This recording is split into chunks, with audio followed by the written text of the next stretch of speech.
Hey, what's up guys? Today, I'll show you a comedy drama film, Limbo. Spoiler ahead, watch out and take care.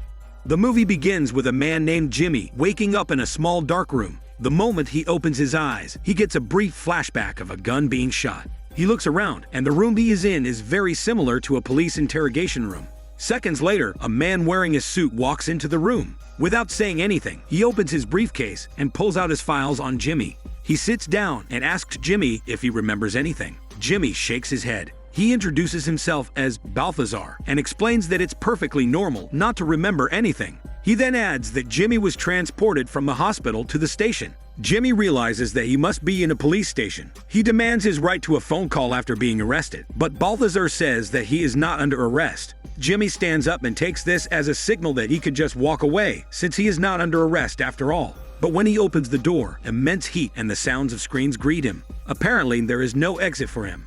He sits back down, and Balthazar asks him to remember what he did. A flashback reveals that Jimmy went inside a pawn shop that day. A nice old lady catered to him, but he pulled out his gun and demanded that she give him the cash from the shop. Her son came in, and he ordered him to get the cash instead. However, the sounds of incoming police sirens make Jimmy panic. While he was distracted, the son pulled out his own gun and tried to shoot Jimmy. In response, Jimmy shot back and ended up killing the old lady with a gunshot wound to the head.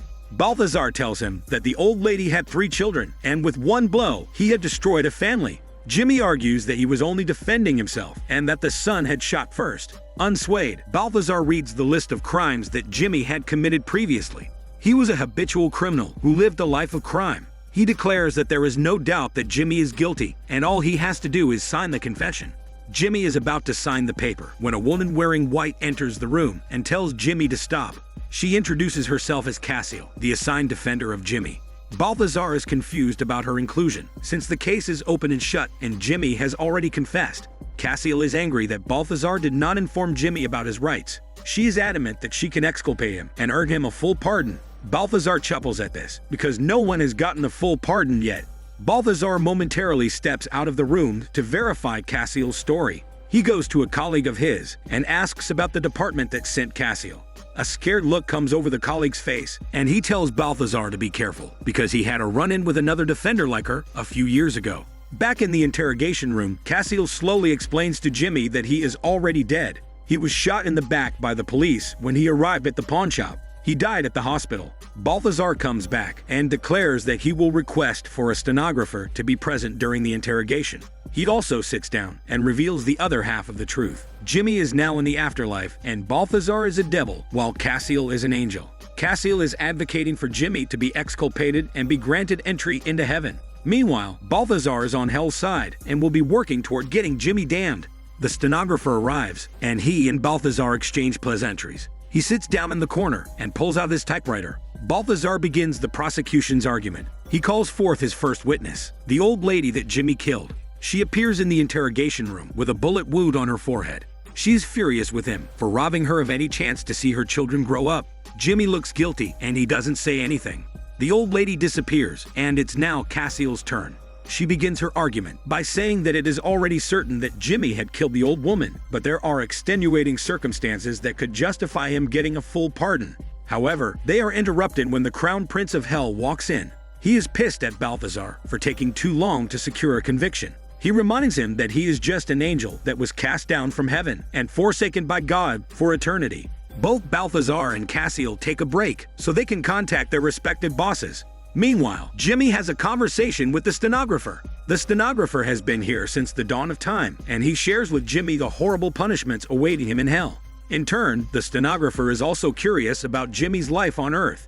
Jimmy scoffs and answers that the city where he is from is a garbage dump. But the stenographer has a more romanticized description of life on Earth, and he yearns for the kind of happiness that humans have. At that time, both Balthazar and Cassiel can't contact their bosses, and they find it strange. They return to the interrogation room. Cassiel picks up the phone and calls forth her witness.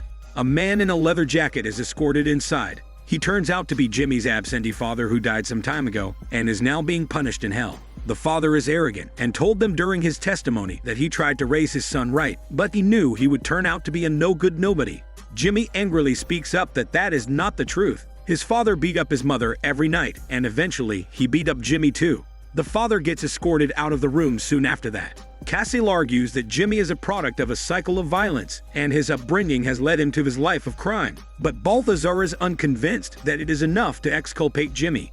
Cassiel calls forth her next witness. A flashback reveals that Jimmy had met a prostitute who was living next door to him. She was a young girl, and every night Jimmy would hear her and her customers in the next room. One night, the girl visits Jimmy in his apartment. She shares that she wants to be a poet, and Jimmy chuckles at how impractical his dream is. Later on, her pimp comes knocking at his door. The girl begs Jimmy not to tell him she is there, but Jimmy still opens the door and lets the pimp inside. The pimp threatens the girl for not servicing her customers for that day. He also threatens Jimmy for spending time with the prostitute without paying. Jimmy does nothing to protect the girl. Cassiel is astounded that Jimmy didn't do anything for the girl. Balthazar rants about how fruitless it is that God spends so much time paying attention to humans when it is the angels who have been there for him and killed in his name. It turns out this is Cassiel's first case, and she previously worked on records and archives. God assigned her to be a defender and told her that Jimmy is worthy of being saved. However, Cassiel is starting to believe that this was all just a prank.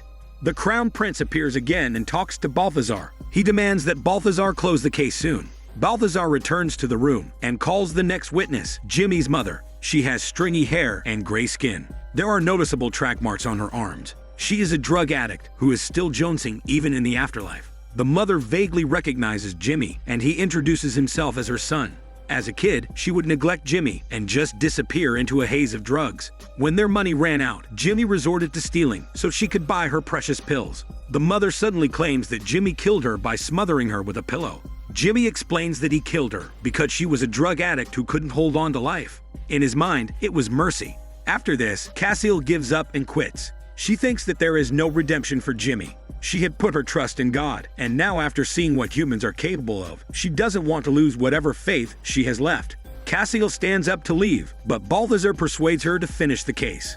The Crown Prince arrives again and talks to Balthazar. He offers to give him a promotion in exchange for him securing a conviction on Jimmy's case.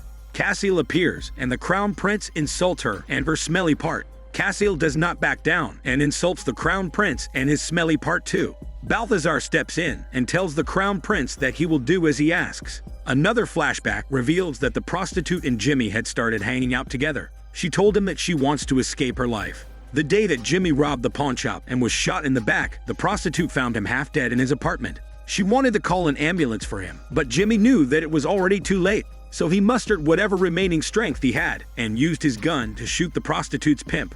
It's implied that he did this so he could free the prostitute from her abuser, giving her the freedom to start a new life just like what she wanted. This persuades Balthazar to grant Jimmy a pardon. However, the devil himself arrives in the interrogation room. He asserts that one good deed is not enough to undo a lifetime of wickedness. But Balthazar stands by his decision to pardon Jimmy. The devil subtly threatens him with torture if he doesn't obey him. Still, Balthazar chooses heaven for Jimmy. Surprisingly, the devil lets him make this decision. The devil releases Balthazar from all his obligations in hell. He will now ascend to heaven. It turns out the person that Cassiel was supposed to save was not Jimmy, but Balthazar all along. God believed that Balthazar is worthy of redemption after thousands of years of being in hell. By choosing to pardon Jimmy, Balthazar shows that he has goodness in him. However, Jimmy is still sentenced to hell. The devil takes him outside the interrogation room. Balthazar is in shock after what happened. Cassiel may have lost her case, but she is happy that Balthazar will become an angel again because of her. But Cassiel is resolved that she will return to working at the archives. Before leaving, she tells Balthazar that he can take her spot as a defender and that she'll see him in heaven soon. The movie ends with Balthazar standing up with a smile on his face. Before leaving the interrogation room, he takes the gold pen that he was using to make Jimmy sign the confession at the beginning of the film. This Daniel CC Movie Channel. Stay safe and enjoy your day.